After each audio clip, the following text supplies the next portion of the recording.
afternoon and a very warm welcome to you. This is Afternoon Express. My name is Jeannie D. And I'm Bonnie Booty. Hope you had a fabulous weekend. I've literally spent the whole weekend watching the Olympics. Congratulations to Cameron van der Berg. Absolutely. You have made our country so proud, coming in with a silver medal. He's amazing. For his I love the Olympics. And if you're having a really blue Monday, put it this way, things could be worse.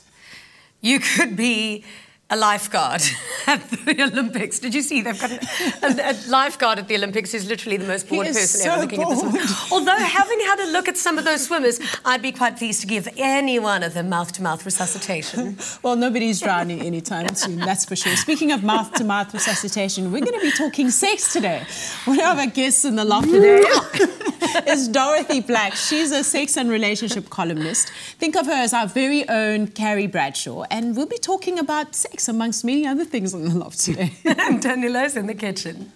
Indeed. Good afternoon, South Africa, and welcome to Afternoon Express. So it has been a bit of a crazy weekend, and I thought I'd wear my sailing outfit today because I promise you the rest of the week is going to be absolutely smooth sailing. I'm not too sure, though, about our design contestants for Winner Home because today is D-Day for their final challenge on Winner Home. They've been spending blood, sweat and tears putting together their lounges, and today our judges are in the loft, our contestants in the loft. I know Rudolph has won 2 challenges, and so has Minenhle. We'll have to wait to see who wins the final challenge today before we get into the last stages and a few steps of Winner Home right here on Afternoon Express. It has been a crazy journey so far, and I've really enjoyed being on location for that, but it's good to be back in the loft and with this man right over here. It's been a while. It has been a while we've got to cook together. I'm excited to get my hands dirty because I've had mud and bricks and all those things on my hands now from the Winner Home. I'm excited to now clean up the act and make something delicious in the loft. Awesome. So today, I'm a little excited about this one. We're making a toasted cheese sandwich. Ooh. But not just any toasted cheese sandwich. We're taking it to the next step. It's going to be a gourmet toasted Cafe Caprese style. You know, just delicious, ooey gooey, cheesy, basil, tomato. I can't wait. You're making me excited. Can you say it in an Italian accent? That's all that counts. You have to say it in an Italian accent. A Caprese sandwich. A Caprese sandwich. And that toasted in Italian.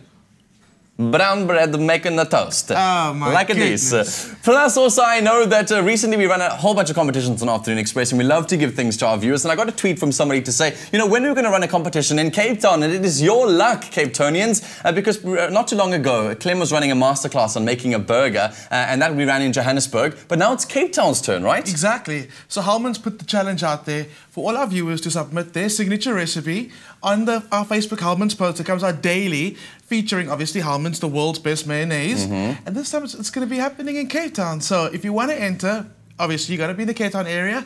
Go to the Halman's post on our Facebook page and add that signature recipe there featuring Halman's, of course. And there's also another nice little twist. I'm going to be there. So we're going to obviously hang out together, make some delicious burgers, and obviously win with us right here on Afternoon Express. It's all about winning on the show today, and I'm looking forward to spending the next hour with you. Jeannie and Bonnie are on the couch. Now, Dorothy Black is a sex columnist, blogger and agony aunt with a passion for relationships and self-empowerment. And she is a supporter of sex-positive thinking. She is the author of The Dot Spot, Adventures in Love and Sex. And we just want to warn any sensitive viewers that the content of today's discussion will be of a sexual nature. So, be advised. Welcome to Afternoon Express. How you doing? I'm very well, thank you. Lovely to have you with us. This Thank you is for the definitely invite. mine and Jeannie's favourite topic. That's fantastic. Most Mine spoken too. about. Wrote a book about it, so great. How did you come to write about sex? Jeannie, I've been writing about this now for years, for almost 10 years. So it started off with the blog, moved onto the column, then went on to magazine features, then became like an Ask Dot feature on my site and on radio segments, and it sort of snowballed until eventually, after X amount of years doing it, people are asking the same sort of things, and I'm hearing the same sort of stories. So the next time I hear about a woman talking about a terrible relationship she's in, I kind of just want to go, oh, just read a book. Oh, hang on, I'll write a book. So I kind of just amalgamated everything into something that I could just hand somebody and say, go to chapter 3, page 68, and just read up about how to stay away from terrible relationships. But I mean, this is like an age-old story. Everybody goes through bad relationships and bad sexual experiences. Why is the conversation still so taboo? Because like now, when we're speaking about sex, like, oh, right, because with every no. Well, I mean, every new generation comes with its own successive learnings and issues that it needs to become affair with. But we also have to understand that we're in a very traditional, very religious country, very conservative. Yeah. And so that gets passed down from generation to generation, and so the same conversations need to be held every single time. Yeah. And every generation has their own person doing the talking. I mean, I'm hearing new terms introduced where you're concerned and what you write about, terms that I've never associated with sex before, like psychosexual development, sex-positive thinking. What do all these mean? Love sex. That's me. Is that what it means? No. What's a sexual self-esteem? Right. Okay. Well, so many questions. Where do I start?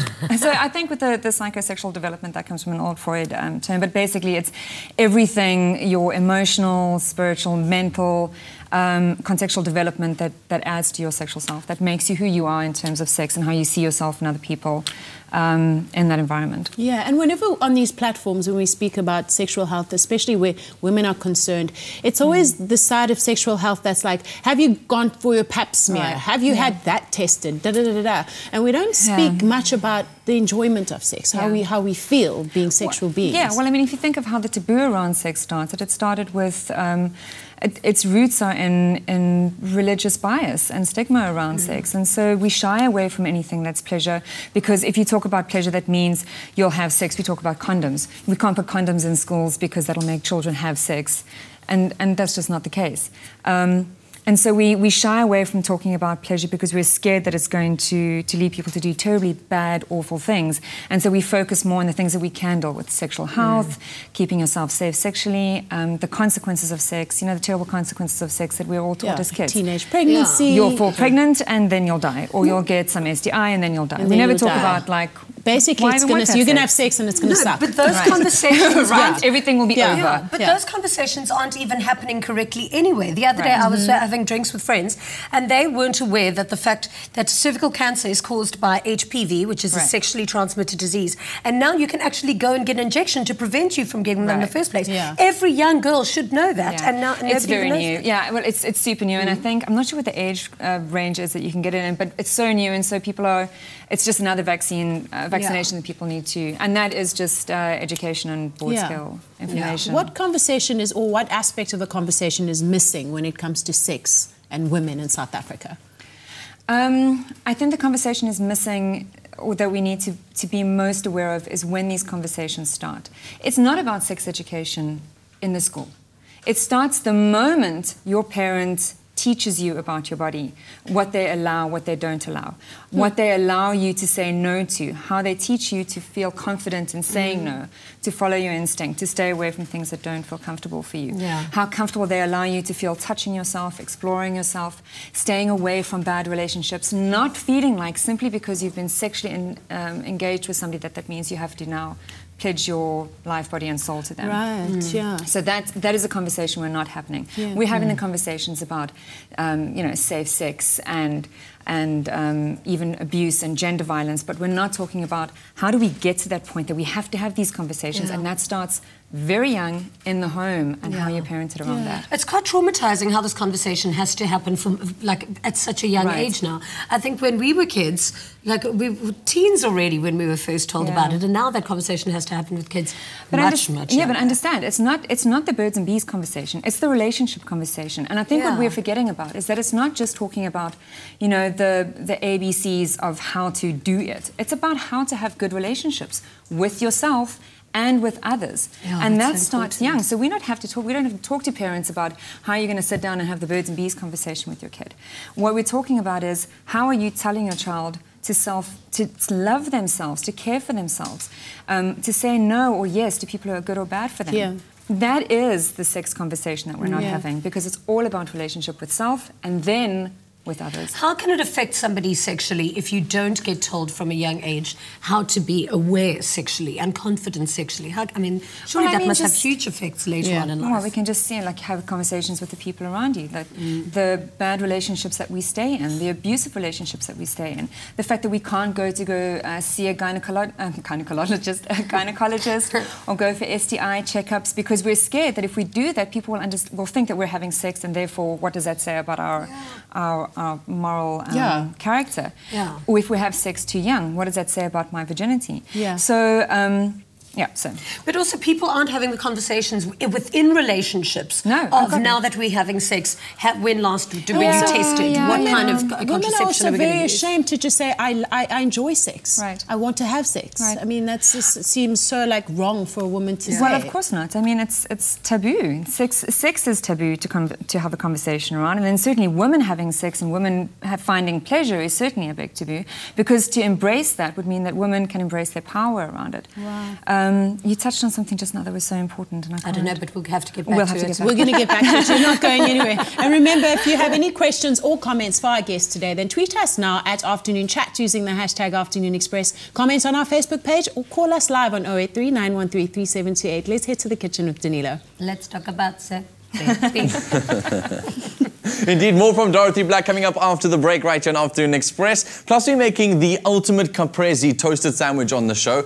Have you ever heard of, what is the word? Pane. A pane. I always thought that a pane was like a dance move, but it's absolutely not. If you want to learn how to pane, you better stay tuned after this.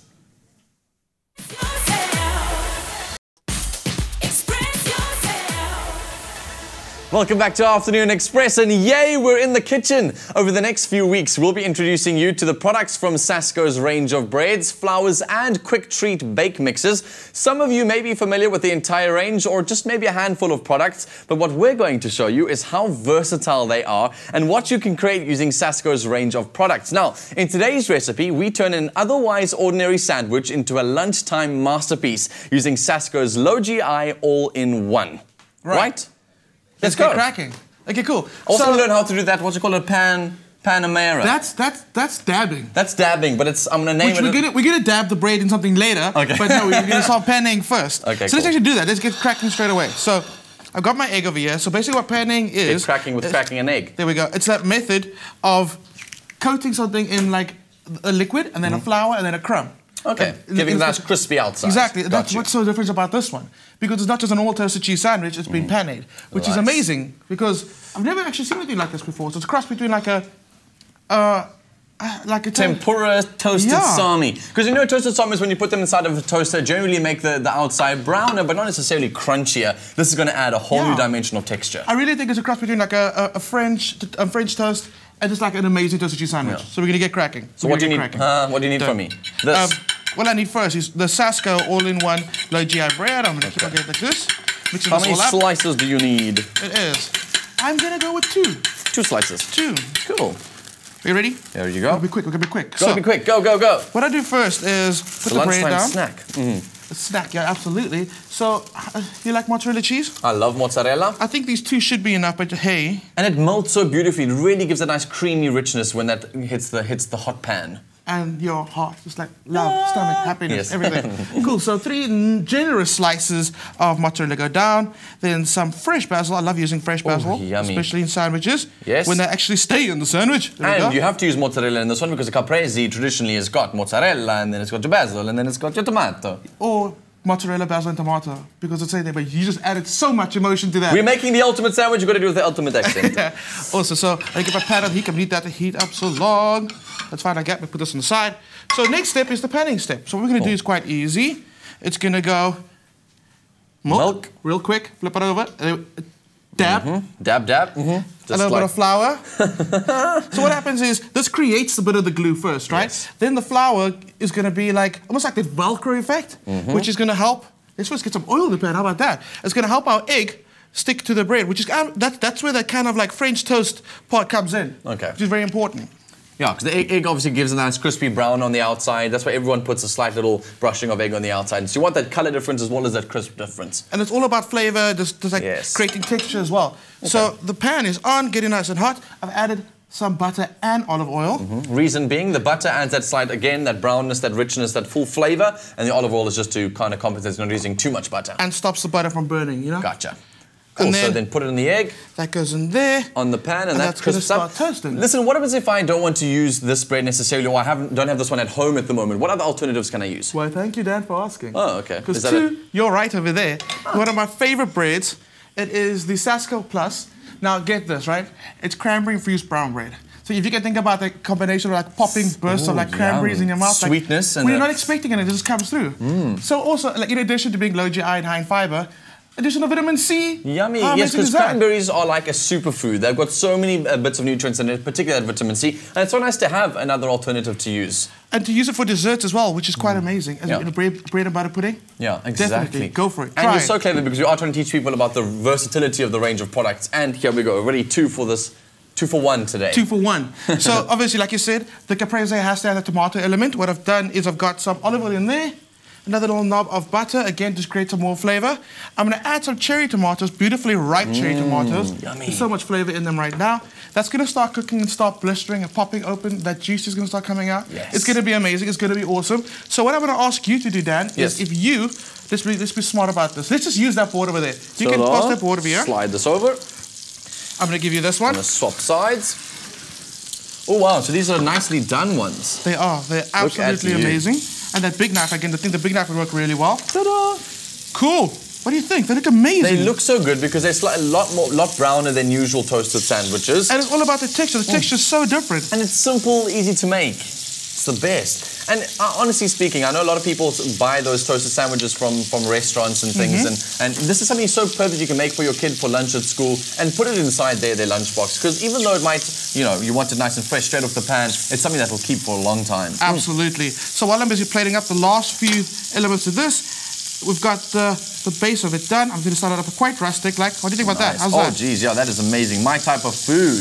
There we go. And we're going to finish it off now, obviously, with these blistered tomatoes.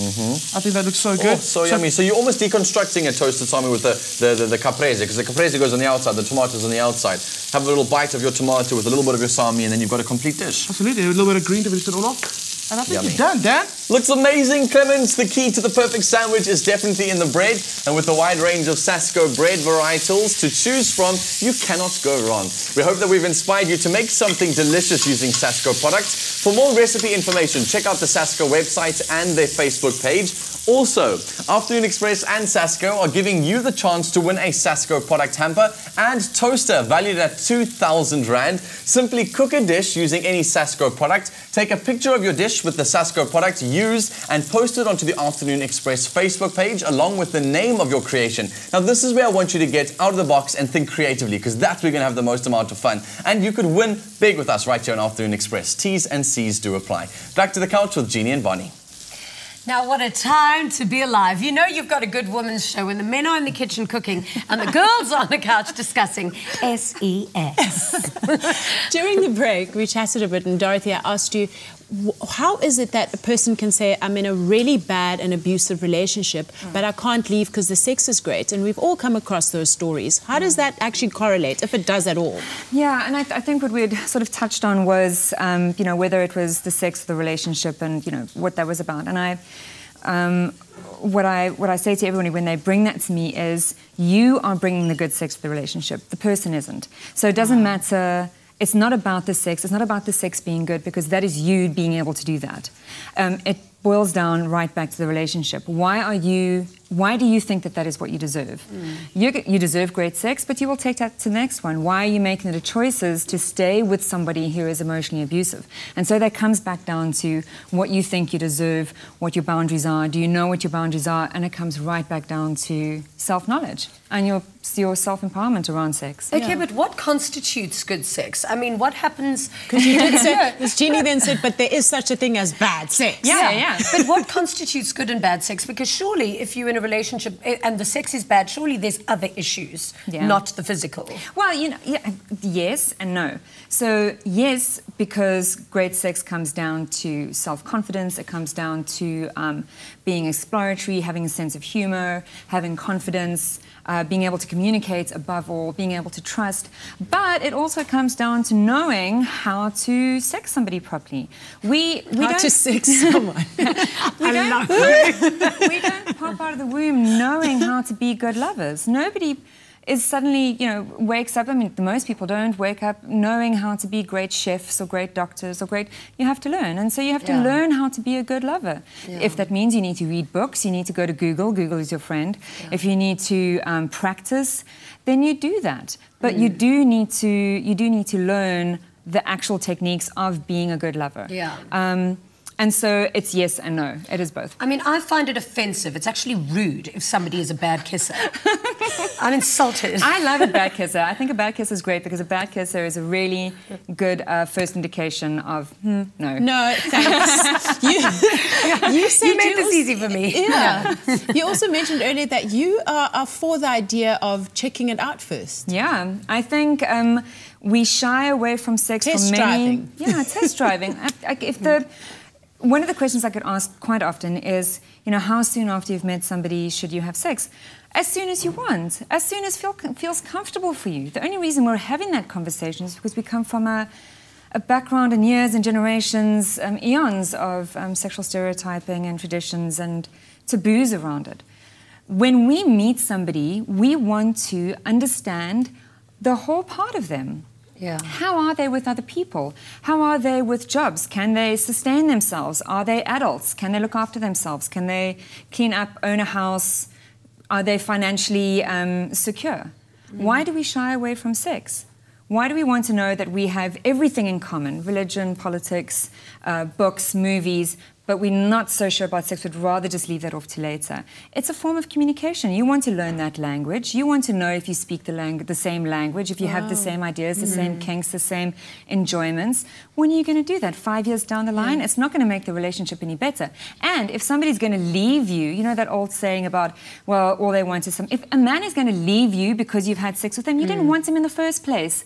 Ciao. At least you got that off your list. Yeah. I don't even know if that's a man. Oh.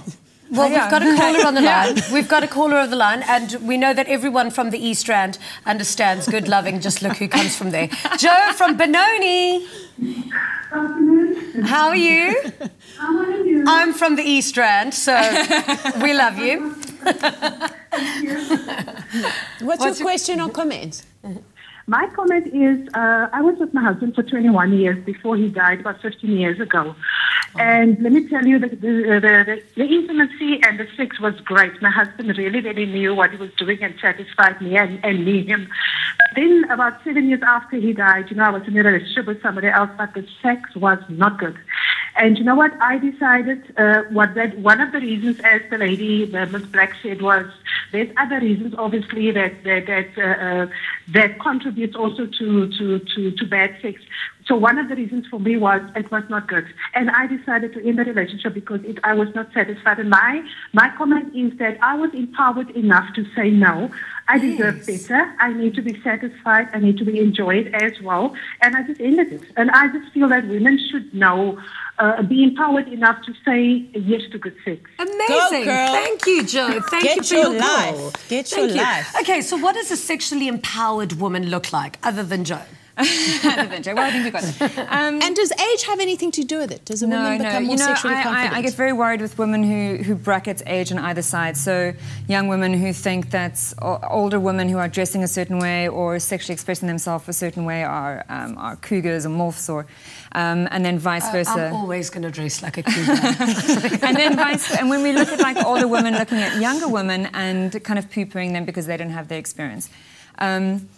A sexually self-empowered woman can be any age, but to me, it is somebody who is willing to ask the questions, who wants to empower themselves with knowledge about their bodies, about what they want, about what a good relationship is, about what good love is. And then they're able to act on that. It's one thing reading a million books. It's very different actioning that in your life. So learning how to practice your boundaries, learning how to choose good lovers, learning how to choose good friends, good relationships. And part of that is learning how to communicate what you want. So it's all very well being comfortable with the fact that I identify as straight or lesbian or bi, but being able to communicate that to the people around me and to my friends and to my lovers is really the next step, whether it's how I like to be touched or how I like to be treated. Okay. And if you can't do that by yourself, there's support. There's always support. Yeah. Do you offer those tools in your new book? I sure do. Yeah, I've basically divided the book into dating, relationship, sex, and good housekeeping, and bodies. So that everything I've learned from everybody's stories and over the few years, I've kind of compiled them into these sections. So it's fairly easy. Whatever you want to learn, you just go to that particular chapter, and there it is. Thank you so much, Thank you. Well, you're only really going to get to know about the G-spot if you read the dot spot. So today we're giving away a copy of the dot spot by Dorothy Black. To enter, SMS the keyword books, your name and city to 33728. SMSs cost R1.50 each. T's and C's apply and can be found on afternoonexpress.co.za. It's all about to get even more exciting right here on Afternoon Express, because after the break, Winner Home on Afternoon Express kicks off. It is the final challenge judging for our design contestants. Our contestants are in the loft, our judges are in the loft. Remember, Rudolph has won 2 challenges, Minenhle 2 challenges. Who will win the last challenge? Stay tuned to find out more.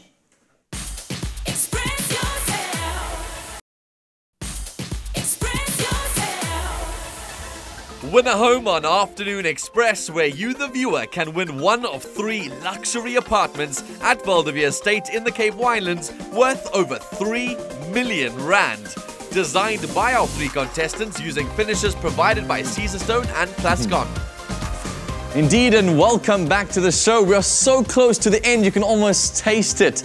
Today, our judges are back in studio to give their verdict on the final space in the Winner Home room apartments. Our contestants had to transform into a beautiful, beautiful home. We are down to the lounge and the living room to tie it all together.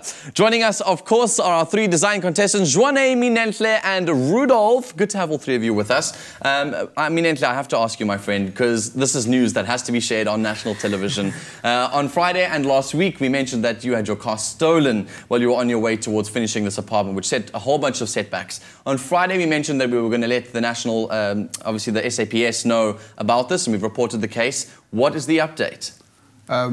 Luckily, they managed to find the car. But Yay! That's amazing! They found the car. Yeah, but unfortunately, all my stuff was gone. Sure. But at least the car is back. Okay, bittersweet, but at least some kind of good news coming out of that.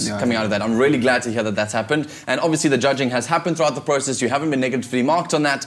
So we're looking forward to seeing what the judges have to say. But great news. Thanks for letting us know. And the rest of South Africa, we were so worried about you. And also alongside them are our 4 judges today. Simon Bray, CEO of Private Property, and Result, Plascon's Global Colour Manager, and also John Case, Interior Architect and Director from ARRCC. Good to have all 3 of you with us today. It's going to be an exciting day. Our last challenge. It's nerve-wracking. We're going to start with Minenhle today. And before we give you a chance for our judges to decide on their votes, let's take a quick look at what his lounge and living room looks like. The lounge, being a multifunctional space, has been designed to be a culmination of all the elements in the rest of the apartment in function, materials, and color. An architectural grey with a green undertone on the feature wall gives the space character, and steel elements are brought in to carry out the contemporary industrial style with a bit of African identity brought in through Ndebele-inspired geometric patterns. A dining area is incorporated with flexible furniture that allows it to be extended and accommodate more guests.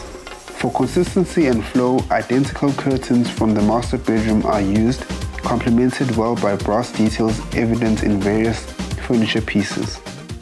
Not that my vote counts, but walking into that space, you felt like you were in a whole new world. The judges have to decide what they thought, though. Simon, today we're going to begin with you. Minenhle, I mean, it must have been very difficult for you trying to work around what was a big disruption in your life with your car being stolen and everything. But the apartment looked excellent. You know, this week was an interesting challenge. It was a room that effectively tied it all together. And I think you did a great job of bringing that strong, bold design that you've been bringing throughout the challenge into the lounge as well. That table of yours was inspired. I think the industrial design there is excellent. I'm sure you guys have got comments about that. Overall, though, I felt there could have been too many furniture pieces interacting in the same space. One thing I would love to have seen is a more deliberate choice on the stools that are on the kitchen counter and how they interact with the table. But overall, the space felt good, it flowed well, there was a nice demarcation between the dining room and the living area, and I feel you did a good job. Awesome. And what score did you give him for that? 6.5. A 6.5 coming there from Simon. And I thought you have to comment, first of all, on the green, his love of green, and also his marshmallow stools, which we kept referring to them as when we walked into that living room. You know, I love your use of colour. You choose bold colours, you really go for it, and it really works. You use complementary colours and you also use beautiful textures. So your living room really looked luxurious, warm, sociable and friendly. I liked all the chairs, there was lots happening in there. And also one of the most important things in a living room is a comfortable couch. And I loved your couch, it was unique, it was a beautiful velvet and it was so comfortable. So great choice on your couch. I also loved your bespoke furniture pieces, especially the pieces that you used young South African designers. Compliments on doing that. I think it's great when we show off our South African designers in the furniture industry. And I thought it was fantastic, and I scored you an 8. Wow, well done. Awesome. Thank you so much, Anne. That's a very nice result coming there from Anne. John, over to you from a concept point of view and from an architect's point of view, because I mean, it really is a difficult space putting into that lounge because it's got to flow.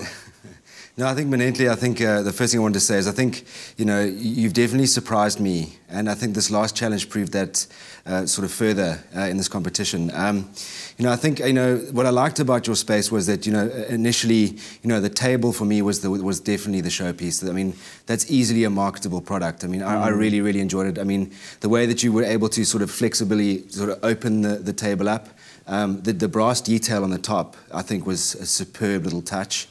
And I think for me that really set the tone, I think, for the rest of your space, and I really want to congratulate you on that one. The next thing I actually enjoyed, which initially at first I was a bit unsure of, was the color choices. But the more time I spent in the apartment, I mean, it really started making sense to me. And I think it's got a little bit of a mid-century modern sort of feel, which I think, you know, was a nice surprise. It's got a slight retro touch to it.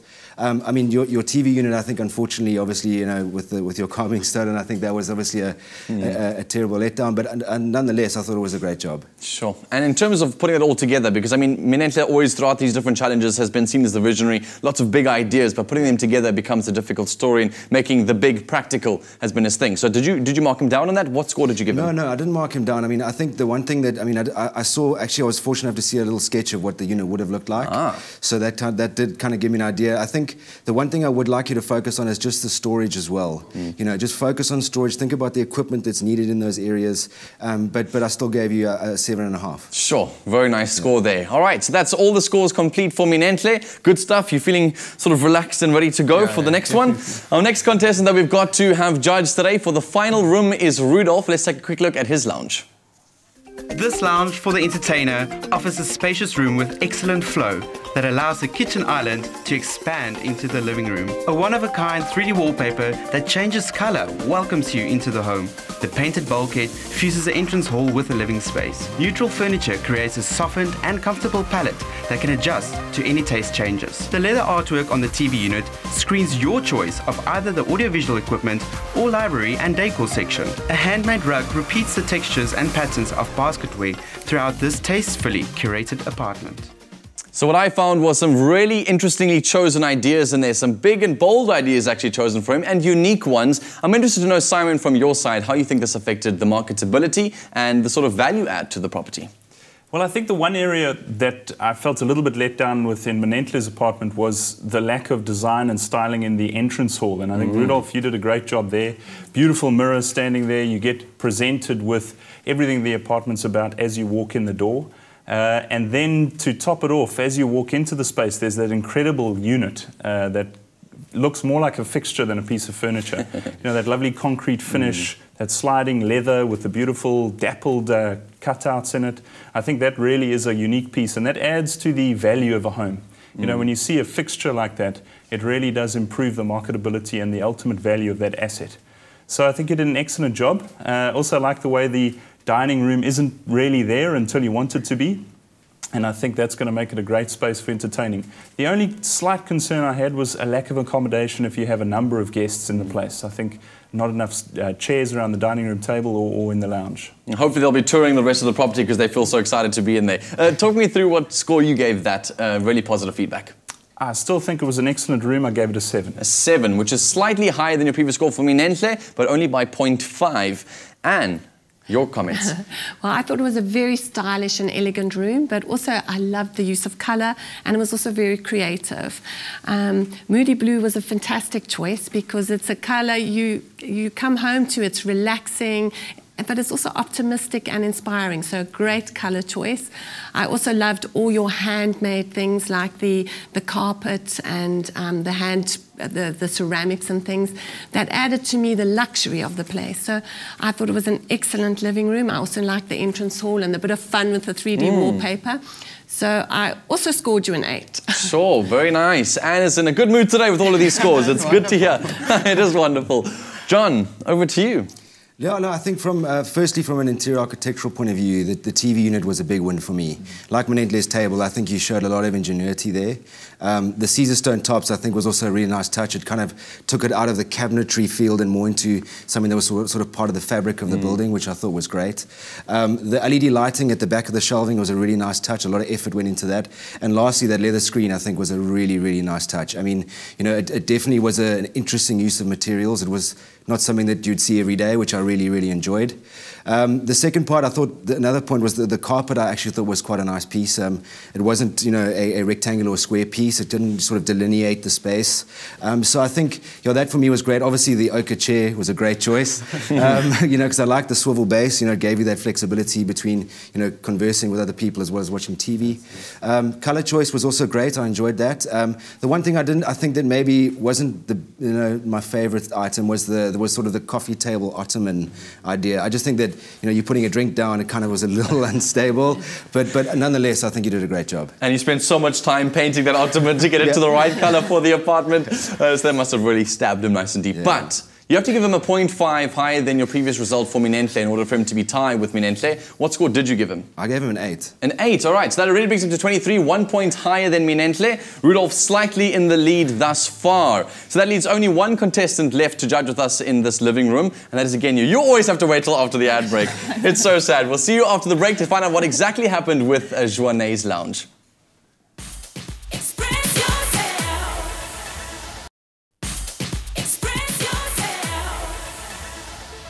Welcome back to Winner Home on Afternoon Express, where everything is slightly tense. If you've just joined us, today our 3 design contestants are being judged on their final room, the lounge. So far, Manentle has got a score of 22. Rudolph is sitting ahead of him just on 23. And we're yet to hear what Joanne's score is from our judges. It's all going to be down to what they say here with this final room. Let's take a quick look at her lounge before they judge it.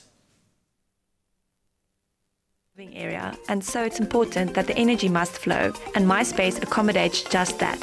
I have chosen neutral colors and white walls to focus all the attention to the one-of-a-kind colorful chandelier which hangs in the center of the room. My dining room table is light and transparent to showcase our beautiful designer chairs, and the glass top reflects the light feature above. The furniture pieces chosen for the lounge are also versatile, like the sofas that can be used as beds too.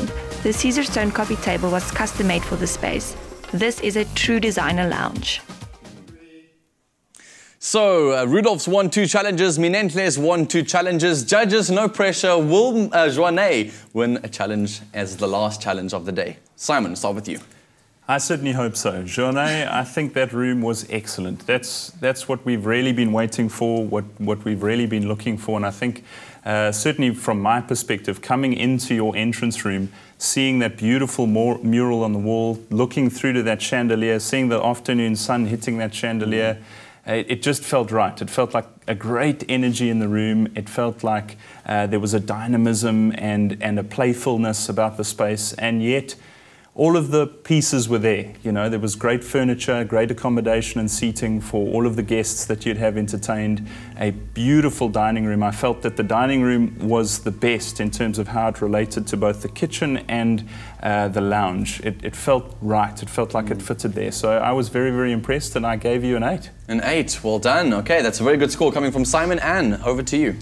Yeah, well, Joanne, I was a bit worried because I thought maybe you don't like colour, maybe you can't work with colour. And then I saw your entrance hall and it just blew me away. It was everything I've been looking for in this competition. It was beautiful colour, it was a paint effect I'd never seen before, so it was original, it was creative. It sort of really reflected the lifestyle of Val de Vie. It was 10 out of 10. I mean, it was absolutely beautiful. Then you walk into your living room and it's the minimalist look, and it could have been a bit dull and boring, because that's how I sometimes feel about minimalism, but you had this fantastic chandelier which gave it a splash of colour and created the drama and interest. So I hate to say it, but you've made a bit of a minimalist out of me. I thought it was fantastic, and I've scored you an 8.5. An 8.5, wow, and really in a good mood today. This is good to hear, because that was a big risk that you took there. John, it's over to you. She needs to get a 7 in order to win this challenge. I'm not going to let you reveal your score yet, but just your feedback for now. Look, I think, I've been critical on some of your work in this apartment. I definitely think that, that first approach, great choice of dining chair. The glass topic, as you said, the fact that it was transparent, I think, was a real win. But the real hero was that mobile, that chandelier, which I think was just unbelievable. I mean, it really lifted the whole apartment. It was kind of like that last little puzzle piece that sort of put everything together. The choice of furniture I felt was great. It was minimalist. It had that Scandinavian feel, which I really, really enjoyed. The only thing I could have marked you down on was I thought your TV unit could have maybe stepped up a little. The storage, again, as I say, there's obviously lots of equipment and for books and all those other bits and pieces that I think you maybe didn't cater for that well. But nonetheless, I think you did a great job. Sure. All right. So, with that score, he said he marked you down slightly for that TV unit. Was it marked down enough to not get you a 7? I'm even nervous. My heart is beating. John, for the final challenge for Winner Home on Afternoon Express, that lounge, the score is yours. What did you give Joanne? I scored you a 7. A 7! Congratulations! Oh my gosh. All right. So that means you go to 23.5 above the other two. Finally, of the last 2 weeks, we've been having, last months, we've been having conversations about how frustrated you are by not winning a challenge, and finally winning the last challenge. Joanne, a winner. How do you feel? I feel so happy. Eindelijk. Would you show us your hand? Would you show us the shakes? I'm a bit shaky. Oh, they're there. Oh my gosh, that is so amazing to hear. So 2 challenges won by Minentle, 2 by Rudolph, and the final one won by Joanne. It's now to judge the whole apartments all together. But recently, as the winner of the last challenge, the kitchen, Minentle was treated to a once-in-a-lifetime tennis lesson at Valdevi. It was also one-on-one. Let's check it out.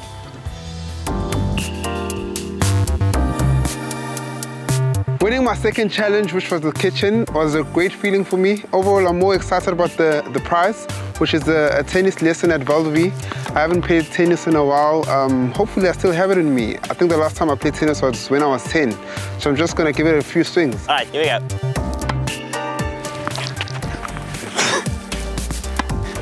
Guys, we need to cut that.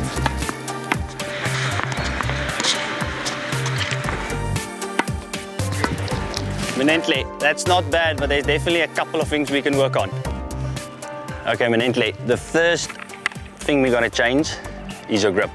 So the racket, each racket has got 8 flat sides, okay? 1, 2, that's number 3. So your bottom knuckle of your index finger on that 3rd flat part, okay? That's the Eastern grip. The second thing we're gonna look at is your stance, okay? Close stance for the beginning. That's when you get your left foot in line with your right foot. Now this way around. Okay. Left foot in front of the right foot. Now we can start hitting balls, and it should go better, okay? Remember to swing from below the ball upwards, okay? About 5-6 centimeters below the ball, and you swing up and make contact out in front of you. Ah, it's perfect. And good. Good, good, good, good. Shot.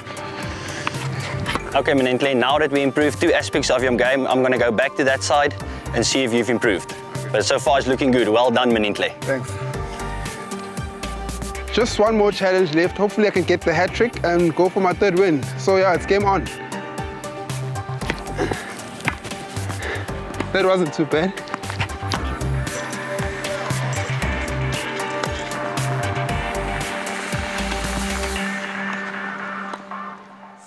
Sure, man. What an experience. Was it good for you? Were you excited? Was it an exciting experience for you? Yeah, definitely a great experience. But I think actually thought I had my tennis skills because I used to play tennis way back.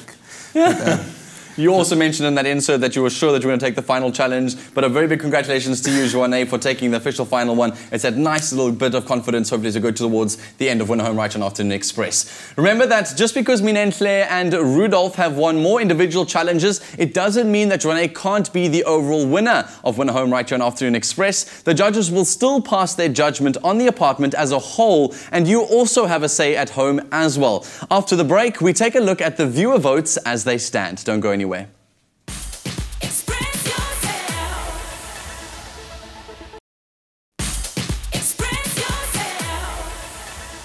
Well, a tense welcome back to Winner Home on Afternoon Express. If you've just joined us, our 3 design contestants have been judged on their final room, the lounge. Today, Renee has walked away as the winner from the judges as they chose her to be the favorite for the first time. Now, the results are in for the kitchen viewer votes, and what a strange result we have for today. For the first time ever, there is an exact split in votes. Every contestant got exactly 33% of the votes. You're all the absolute favorite from the viewers at home. So congratulations to all 3 of our contestants. Well done, Renee, for winning the final challenge. Judges, thanks for joining us. Over to you, ladies. Yeah. Thank you so much. Teasing. These are amazing. The hottest address on TV is Winner Home on Afternoon Express. Proudly brought to you by Private Property in association with Nedbank. Another feel-good production.